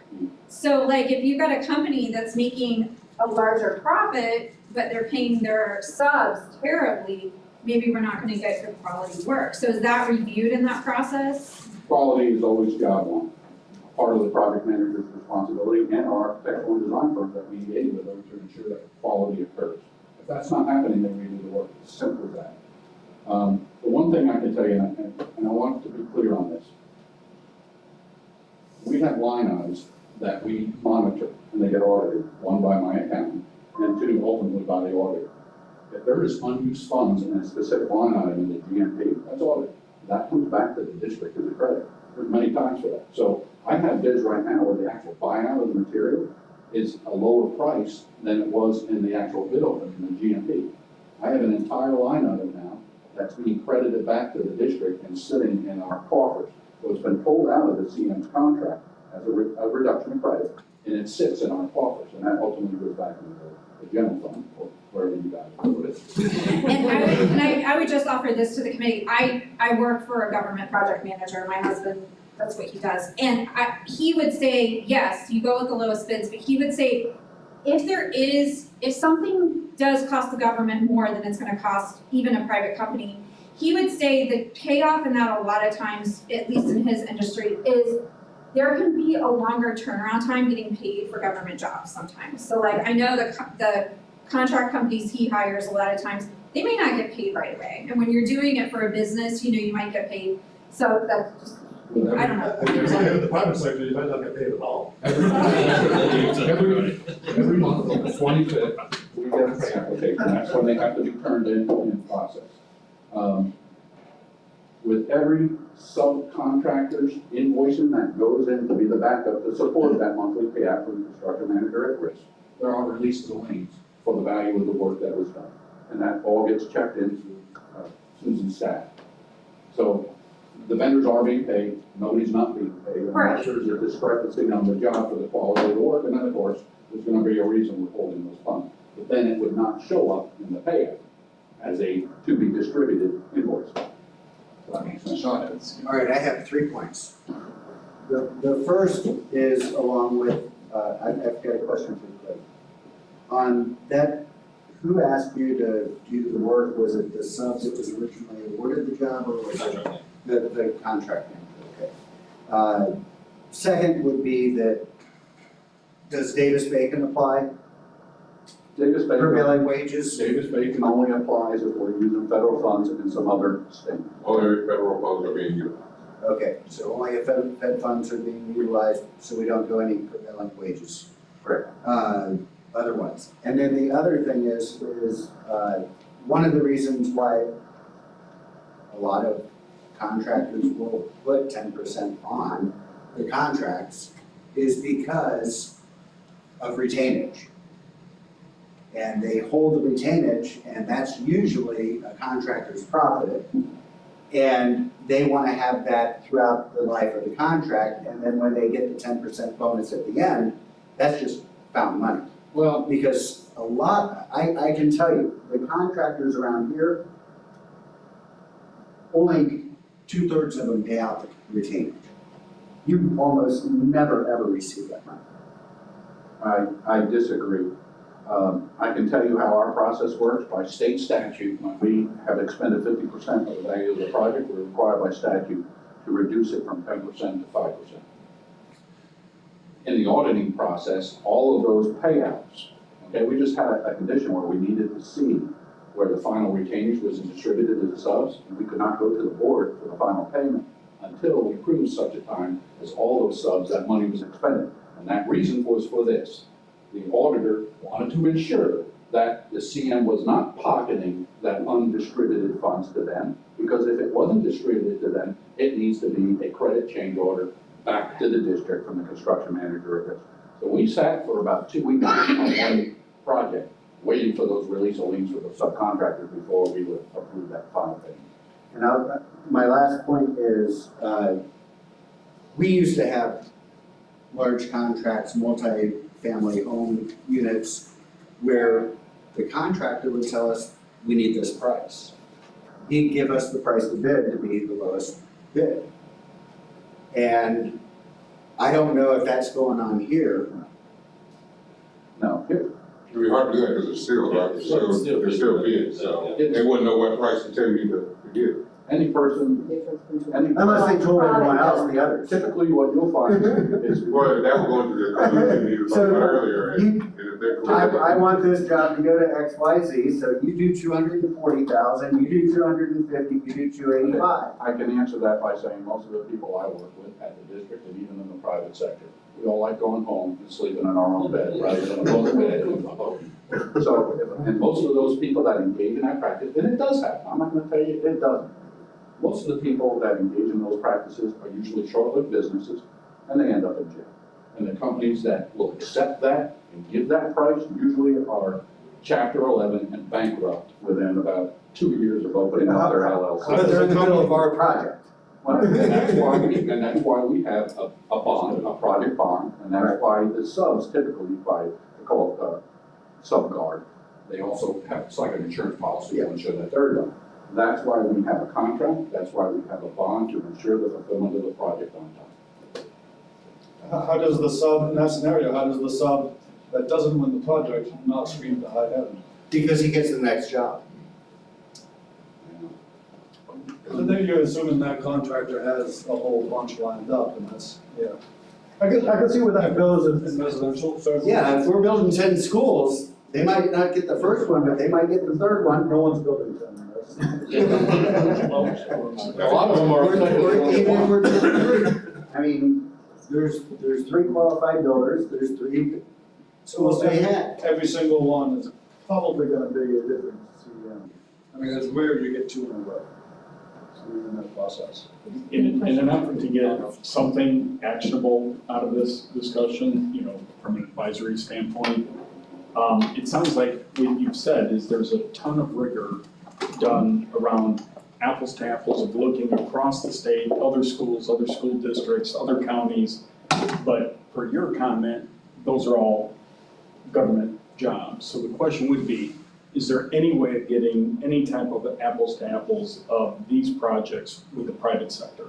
That would resolve your question, saying, wait, if you can actually say, here's a school, and is this a private sector school? Is this a private sector office building? Here's apples to apples, as close as we can get. Okay, these prices aren't inflated, then we're paying for the school.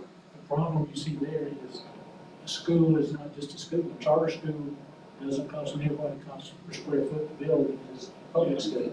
So you can't get that out. The only apples to apples you can get are other government agencies. And you've got the same, then you got the same number. And every zone is different, different per square foot costs in Miami and Sarasota and Jacksonville than there is here in Lee County or versus Martin County. It's the ESER requirements. And that would be almost impossible to do. We have to start moving on because we're running out of time. I may use your presentation. Oh, okay. My computer Come ran down out. some of these questions here. Otherwise, Otherwise, we're gonna bring us 7, 8 o'clock with this group. Kidding.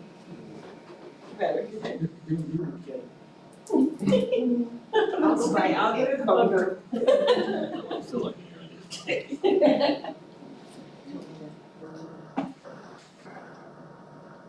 There we go. Okay. So let me do 6-2. 628, 622.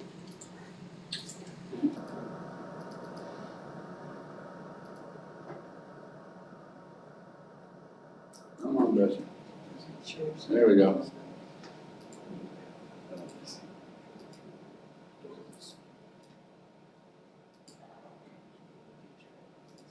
There we go. Can everyone see this? I can't see it either. So I'm gonna point it out and I'm gonna walk you through this. I think I had to do this at a finance committee by 3. When did Mark, when was Mark already? It was like 2.5 years ago. So in a nutshell, we had an audit, and you're all familiar with Bonita Springs, and we had to go back to the board to get another $14 million to increase the total project cost to $4 million. There wasn't a squandering of $14 million. There was a budget estimate for the project at that moment in time that didn't reflect the current market value to build that school. So we went back to the board, we asked for $13 or $14 million to get us to 84. We engaged in our construction manager at Rich Contract and we moved forward. However, we from that auditing and from that school project, we created processes, number one, to meet the auditor's request, but two, to do a better job building our schools and providing our board and our superintendent with accurate numbers to build these schools that weren't just hypothetical, best guesstimates, things of that nature. So we created a two-phase process. But ultimately, the process starts in planning. Planning determines when we need school seats, where we need the schools, and when those schools have to be in place for student capacity. They drive it to the operations and facilities. We sit there and we create some conceptual budgets. So the $108 million that someone referred to for a dual site down at NNK, those are just rough estimates based on what we thought with inflation that may be at that point in time, because Kelly and her staff have to put something in a capital budget. Once we come into it, I made it bigger, I'm sorry. I'm on your computer. You don't get all the lines. okay. So then once we enter that, we have a rough idea of what we have, our operations and our capital committee and our board and our superintendent say, you need to go on this. It then goes into the procurement department, Frederick, Susan, and Tracy. They start the RFQ process for the three parts of the triangle. Three parts of the triangle, the architect, the construction manager, and we include our building official. And the reason we do that, we engage them so that during the design process, typically a 12-month process, we're gaining the value engineering out of the project. So on Bonita, that was a multi-phase, 7-phase project. We were designing that and flying with that and doing value engineering over the course of the job. And on Bonita, we actually returned to the district $3.6 million of savings that went back to the district because of our value engineering process. With this new process, 2-phase, the first phase with the 3 legs of that triangle, we're realizing all that value engineering during the design process. So we're gaining those savings during the course of the job. You go through the RFQ process. Can you shrink that up a little bit or not? You want it shrunk again? Okay. Just a little bit. Okay. We go through the RFQ process. Everyone provides their scopes. The first company we engage with is the architectural firm. Okay.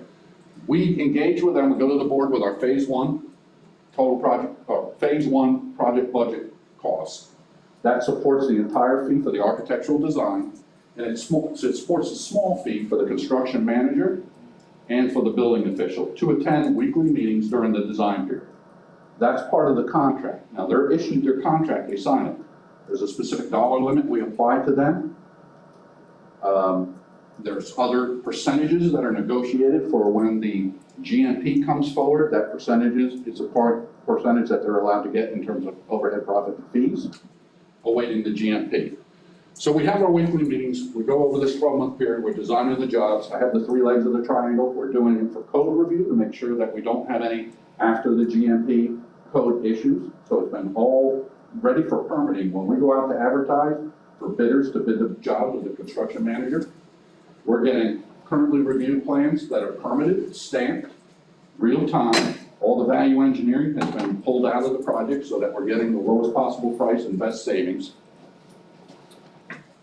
And this is a continuous loop through the design process. We take 3 reporting stations at a minimum to the board on our large capital projects. We have a 30% design review, a 60% design review, and a 90% design review. And then ultimately the 100% documents, which is the GMP, the bid set. We show the architect's estimate, because the architect provides us construction budget estimating at each one of those stations, as well as our construction manager. So what ends up happening is we get to the 30% point. There may be a differentiation between what the architect feels the price of the job, construction cost would be, and the CM. We get to 60, the design drawings become more developed or more biddable. They can actually start putting some real hard numbers and real tight numbers to things. Those 2 numbers start to become closer and closer. By the time we get to the 60% station, we have a pretty good idea where this is going to fall in. Now, they have some cushions in there, some design cushions that they add. Those cushions come out at the end, at the GMP, when we realize we're done with the design. So when we get to 100%, in most cases, the architect and the construction manager's GMP 100% documents are very, very tight. We then have to do a total project cost. Now, the total project cost now takes the original phase 1 money, and again, remember, that's the full-blown contract of the architect, the fee to engage those other 2 parts of the triangle, construction manager, to attend meetings, We take that entire amount, that gets put into the total final project cost. We take all the FF&E, that is the IT required to go into the school, fixtures, furniture, chairs, tables, so forth, copy machines. Those get into any legal costs, any mitigation with Army Corps or South Florida Water Management, turtles, wetland mitigation, things of that nature. I just moved turtles today, just so you know. And in addition to that, we have the actual advertised guaranteed maximum bid compilation, GMP, that goes with that board total project cost. Okay? Then that goes to the board for a final approval and acceptance. And as of last night, with the new MM Middle School at Lehigh that we're building, that GMP and that total project cost has now just been approved as of last night for that project. So now, what ends up happening is, I've got an approval of a total project cost. Now you say, okay, how do I pay the CM? Because we only paid them a little bit of money for 12 months to sit on meetings. We do an amendment to their contract that supports the value of the GMP for cost of construction. That goes to the superintendent, because the board has approved the superintendent to execute all documents against the total project cost budget. It gets reviewed by legal before he will initiate it, and then the superintendent initiates it, and then I go through my process, which is a check-off sheet, one of our processes, where I obtain the project full face bond value for that GMP.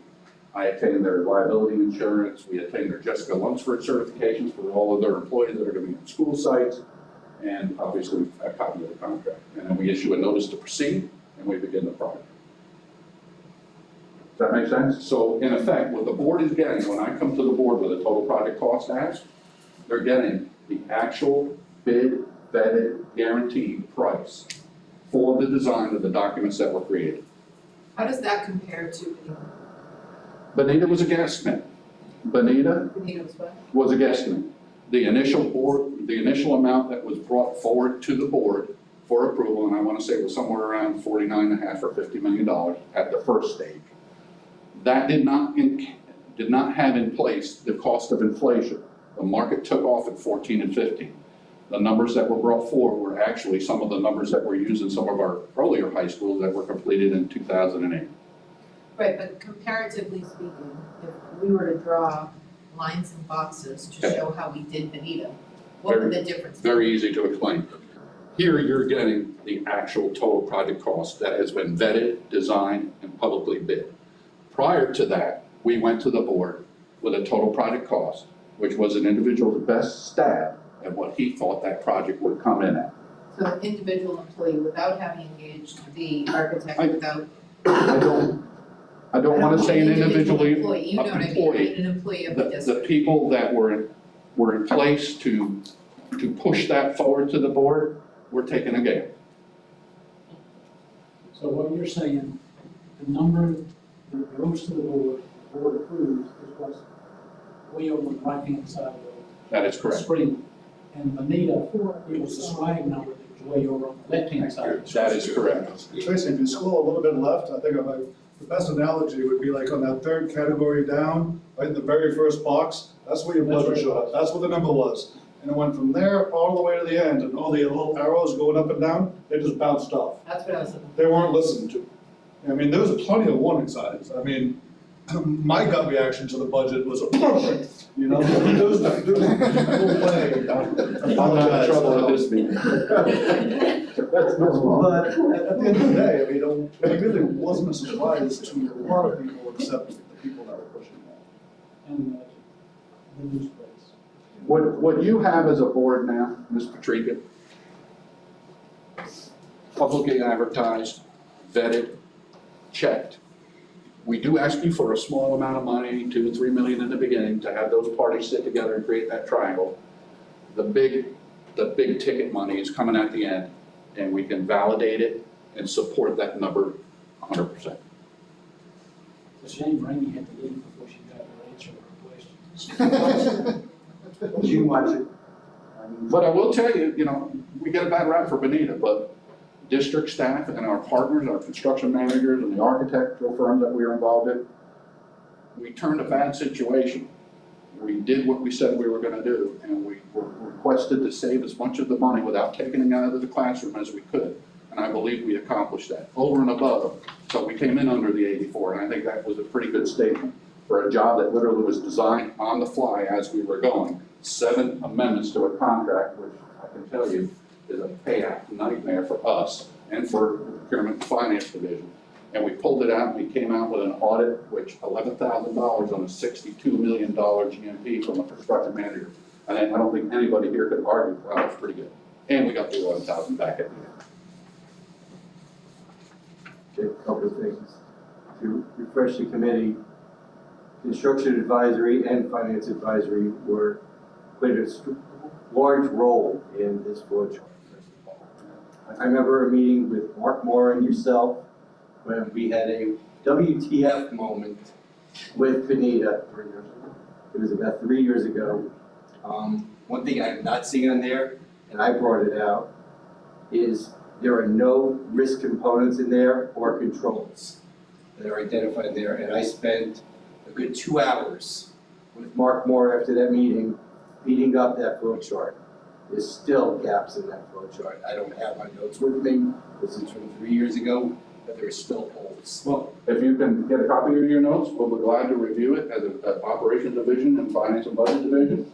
And if they are good practices, that we will show it to all. We have a new executive director of operations and also a chief operating officer, which oversees operations as well. And we'll be sure to bring those forward, vet them as a committee. And if it, we're always looking to do that.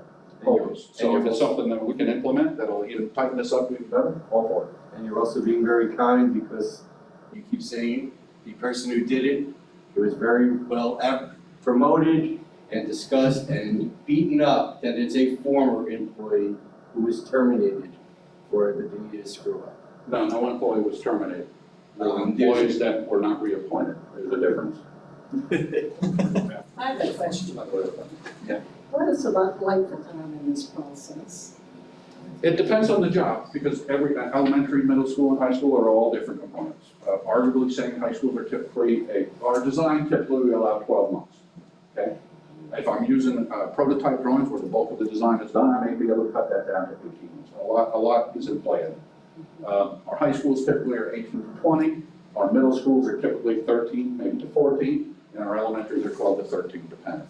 But we use a 12-month design process, and we use those months that I just stated to you in terms of the size of the school and how long the duration. Now, one thing I will point out, Florida Water Management Army Corps are not our friends. Army Corps permits right now can average up to 2 years before you get approval, before you can put the first shovel in the ground. So when we start out with projects, what we try to do, and I'll put this in my phase 1 budget that I ask you for a lot of times, and what we call mitigation costs. We try to engage and get that work with the civil engineers moving forward for permitting. And hopefully, in a perfect world, we're getting our permits in time to start the actual construction per the need and the construction start per opening the school in time. One thing to add to that, especially on your comment, I mean, it's an outline, but it's by no means all of this that's taken. Like, there's one arrow for, design professionals' cost estimates. I mean, speaking from history, we do at least 4. So it's not 1 hour, it's 4 hours at different points in time. So it is somewhat simplified and more comprehensive than that. And just so you're aware, every one of those reportings, we go to the board, well, 4 times ultimately, but 3 times, 30, 60, and 90, are brought in our capital updates to the board. Every one of the architect's estimates and the construction estimates, so that in real time, they can see what the value of the construction costs of this project are headed. So it's not a surprise to them when they get my GMP and total project cost at the end of It was just brought out, and I'm glad that it was. That's something that should be, whether it's a attachment to this document, whatever it may be, that's where I'm talking about the risk you brought out about getting permits. That should be identified in there as a risk. How do we mitigate that risk? We may not have any mitigation to it, but it could delay a project by 2 years. It could, and unfortunately, every property has some type of water management or fish and wildlife risk. It's just the nature of the beast. MMM, I had some wetlands. I was able to work with the designer, in this case it was Ryan. We were able to design that site to leave the wetlands as a preserve area, negating the other than the fish and wildlife approval from Florida Water, from Army Corps. we were able to mitigate that, not develop in that area, not experience those permit delays, yet continue to move forward in the design and get the approvals for the school. Now, I had 18 turtles that were pulling out of there today and tomorrow. That's been a pain in the butt. It has to be 55 degrees and rising for 3 days in a row. But anyway, we crossed that hurdle. But you are correct. And a lot of our properties have that mitigation requirement. I had to mitigate 20 acres for the Gateway High School site. And that was about $950,000, I think, was the mitigation project. You're gonna be hard pressed to find large acreage of property that's left, that doesn't have any kind of Army Corps or water management issues on it. So it's something that we have to deal with and are cognizant of all the time. And there'd also be moving targets, that's part of the issue there too. You can be halfway through design before a bald eagle shows up. Put you down 5 years. And you know, I mean, I can't say specific school district projects, but that's happened. No, I've seen that borrowing owl, bald eagle, there's a lot of things that could happen. Jays, button bats, you name it. But There's a checklist you have to go through. The reason I'm bringing this out is, what I would like is for the board and administration to be in a position when weak news shows up outside, as they're prone to do, and say, why are we having cost overruns? Why is it taking so long? Now we're in a position to say exactly what you just did. We had to relocate a certain number of turtles, and because we got the property at a certain discount, because of that, or because it was only the only acreage that was available, we had extra costs that we had to absorb, and then whether it be time, costs, or actual physical costs. We have that. The bottom line is, once the total project cost is approved by the board, I cannot exceed that. The only way I can exceed any spending on that project is to go to the board with an ask for additional funding. And of course, the board, I know Ms. Patrica will, is going to question, well, why was this needed? Why did we miss this initially? How did this occur? They're going to be a veteran to the board, trust me. I know, I'm on the fire a lot, so.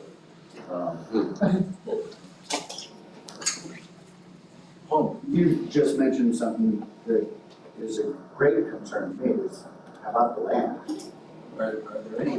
Is there any competitiveness there? I mean, how do we go about purchasing the land? And who do we buy it from, and how is that kept in the public realm to be an arm's length transaction and not a open transaction? I think, well, that's a whole other division, we now have a almost totally filled planning department that handles land sales and acquisition. And I think that might be better for another meeting at another time to talk about property acquisition and sale. But it's a, That was last one. You wasn't here last one. watch the videotape. But it's just as intricate as a process as this, and we're bound by state statute and laws and regulations on that too. That's right. Is there, and I'm just going back to thinking through, and is there a process that can be put into play? And again, I'm asking this because, you know, I don't do a lot of government business. You know, like I've done a lot of large commercial, but it's private sector, like you mentioned. To include options for some of the subcontractors to have incentives for value engineering. I hear what you're saying. Because when I see it a lot in the, you know, when we go in, if it's from my past of running large jobs, or if it's now the company I own that we're a subcontractor, you know, if we're going in and doing certain things, there's a lot of things in the real world that we look at and say, you know, again, not an architect, not an engineer, but we see this done over and over and over and over and over, that some other engineers already passed off when we said, boy, I could save 4% off of that. Let me explain. But is there a way we can create an incentivized program for, and I don't know, I'm just. Well, that's a legal question, but I can give you my personal opinion. And I hear what you're saying. It's a great way to drive people to bring suggestions to the table for value engineering. The problem is, I'm not at liberty to give the taxpayers money away. That's not what I'm at liberty to do. So if you were to bring to me a value engineering decision, I would take it and say, okay, that's great, reducing GMP, we received the credit, we're getting a great bang for the buck, thank you, you're a wonderful sub, and that gets remembered by panels and committees and people that vote that you've done a great job and very, very helpful. If I were to say, to give you a bonus incentive for coming forward with that, I don't have the authority to give the taxpayers savings. Not necessarily from a monetary perspective, but potentially from the points of how you're QAing somebody. Is there a process that potentially could the district potentially create here's some preferred vendors for some So here's what I subcontractors. would suggest, when Susan and her team, and Frederick and the procurement team and treasurer, when they do this RFQ, request for qualification, and you submit books, and if you're lucky enough to be shortlisted to go to the actual interview committee where you start at zero again, and now you're selling your company, what a great place to say, I was involved in Gateway High School. I brought these numerous suggestions of cost savings and value engineering on materials. The district accepted it, the design team accepted it, you implemented it, and you saved $250,000 in this project. What a great way to promote your I company. think he's saying do not be added to the rubric. Is that Yeah, what you're asking? in other words, is that something that can be added to that rubric? Because right now, there is no incentive for that other than just bragging rights. But let's face it, the average guy in a business side of it, from a subcontractor side, is typically going to be pretty short-sighted. And they're not going to think in the long game of, let me think about how I can potentially save 5% on this job for this CM right now. And instead say, because I can get the 5%. Screw it, I'll just charge the 5% and make the money. Instead, let me find out how I can potentially value engineer, because then they're gonna look at me and say, that's the guy we want, because he's bringing that to the table with us. And not shorting any engineers or because I don't know if there's any, architects or engineers, so I'm not trying, but so it's not a play against that, I'm just trying to say, I'm sure we could talk to procurement and see if that's something we can achieve. And one of the evaluation criteria currently is creativity and innovation. So during the presentation phase with the prime architect and the prime CM, that is an opportunity for them to bring in their creativity and innovation. In fact, I sat on a panel recently where it was a roofing program, and somebody brought in this piece of hardware that sits on, and they explained how this would save $100,000. And so during that evaluation process, we actually saw the physical promotional suggestion to save the district money, and that significantly bumped up that vendor's opportunity for winning. Now, what you're suggesting is the subcontractors, and I would actually like to hear Ryan's opinion, because as the architect, they are designing the key value engineering components, and I'm not sure if you've got the whole program and you design the whole school and the interfaces and the interaction of everything, and now somebody comes in and says, I want to change your fire alarms. Well, now the question is, okay, now we have to redo a look at how everything's integrated, how does that affect with mechanical, engineering, plumbing, where does that, So I think it's a very good consideration. I always think that incentivizing people to bring forward, how can we reward them for that? I gotta tell you, a lot of our businesses, our statistics show that depending on what you classify a business as local, either 60 to 90% of our current contracts that we've talked about have gone to local businesses, and many of them, they care. Those are headquartered within Lee County is 60%, and with offices in Lee County is 90%. And so those vendors care about the quality of the schools and doing the right things for their children and their grandchildren, and they take a lot of pride in that, and they bring that forward, and they tout that, and the people that we work with generally have that as an incentive to wanting to work with us. The follow-up, I hear what Scott's saying, but that's really more of an incentive toward the construction managers, not an incentive. Because the construction manager can walk in and say, look at all this money, I say, I'm not gonna remember what that word name was, that's not even going to discussion. So, that's a valid point, and it'd be interesting to see if that is, some way to do that. We're always looking for better ways to do things, and do products that maybe more cost competitive. But at the end of the day, you kind of have to rely on the submarket. We try to do that through like the design development phase, when you're like half done with the project, you go reach out to a couple of major subs, say, hey, what do you think this is running right now? Is something can we do better? But the busier the market gets, the less time people are going to take to look at that, go through your square foot number, not return phone calls, people are really busy, so that makes it really difficult. We do vet out solutions, conduit is one that we just had. It has to go through our maintenance department, because they're ultimately the people that have to live with this material in the long run. So we don't want to try something new that isn't tested true and guaranteed to have long-term usability. It gets vetted by the architectural team next. Then we may accept that. but I can't say that we're giving There's a an incentive back to a subcontractor for that suggestion. I just don't know how we can do that. And I don't know. I mean, it could be done, that's. I'm just trying to think idea. outside the It's box. a creative idea. Of how to, because, I mean, we all know, the CM's gonna only make so much money. I mean, it's coming down to the subcontractors that are controlling the market of how the thing's gonna get built. I mean, the guys out there managing are only doing it. It's the guys in the trench digging the footers and, you know, laying plastic and putting stucco and hanging windows and all that stuff. And I guess I'm just looking at it from my side of it. Everybody knows as a subcontractor, if you're going into a government job, you're charging more money.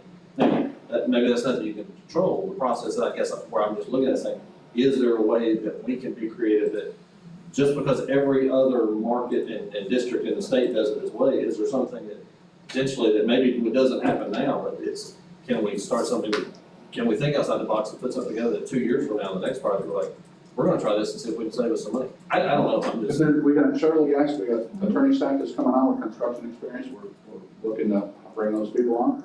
If there's a legal way to do it, I think it's a great idea, and we can do it legally. Right. And finance and the legal department all agree it's something we can do, and I'm certainly all for that, you know? I do want to throw out that, generally speaking, governmental projects are, go through a much greater detail of scrutiny as far as quality goes, and a lot more eyes are looking at them. I've had a number of projects where subs come in, either masonry subs or, kind of residential guys, they come in and they get hammered because they're not used to people watching over their shoulder. Yep. Not a school district project, but a Lee County project, we had set back 2 months because the concrete sub tried to pull an 8 slump in the tie beam and the fill cells, and it just didn't go through. So now we're out there like every other day, sonaring the wall to find out if there's concrete in there, cutting it open, patching by hand. So the whole project was broken by hand. I can guarantee you walk away with 28% profit on that. Sure. But he thought he could get away with it, and he does get away with it plenty of times in other sectors. So if people are used to cutting corners, if they're used to, kind of not doing a great job, well, they gotta put a little bit of a cushion in there because they might get caught. I have to apologize, I have to go to the DAC advisory committee meeting at 6, so thank you all. I just want to throw that out there. Thanks, guys. It's not a county inspector coming out once every 2 weeks. It's, project managers, architects, engineers that are out there 3-4 times a week, looking at everything, looking at everything. And, if they're used to substantive work that you can get away with in certain sectors, then, bet on your ass, because you might be doing it 2 or 3 times. No, I understand that. Okay, thank you guys for coming in, we really appreciate it. We have to stop at 6 o'clock. We've already lost a bunch of. Thank you for the presentation and I'm doing all the. And hopefully we can have you come back again. Look, Anytime. I think you were very valuable here, and I think you also learned something, maybe you can report back. Certainly, you guys got some great ideas, and we can bring anything back, and, we can improve on some things. That's what we're here for. Sounds great. No, if nothing else for the committee, I would like to, one more thing.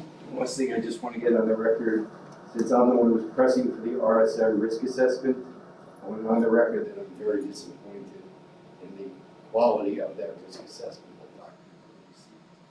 There were typos in it, there were errors in it, there was no support within that document. And it's not something that I ever expected to see, especially when we're waiting from July of last year to receive it. And Barb, can you forward it over to construction? That way they have a copy of it as well. Did you get a copy or? No. That way they're able to see what we're talking about as well. And Sure, I'll discuss make that sure with that Ms. Patrica knows to review the last part of the tape, so, because she had to go to DAC as well, so that she could hear what you had to say about that. And I second Motion to adjourn? that. So made. Thank you all. All right, thanks. Thank you guys. Thank you. That's fine.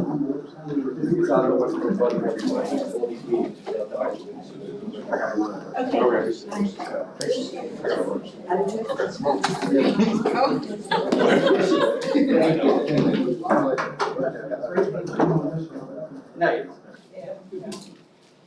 Oh, You survived. Yes, motion to adjourn, Craig You Dahl. survived. You were real pretty bad. Especially at the meeting, I mean, next month you'll probably surprise us. That's all without that. So later on.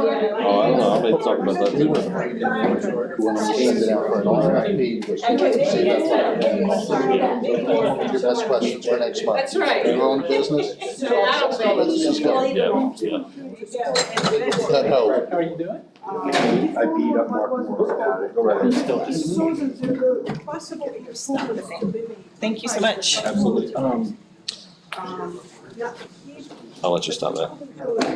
Oh. Chapter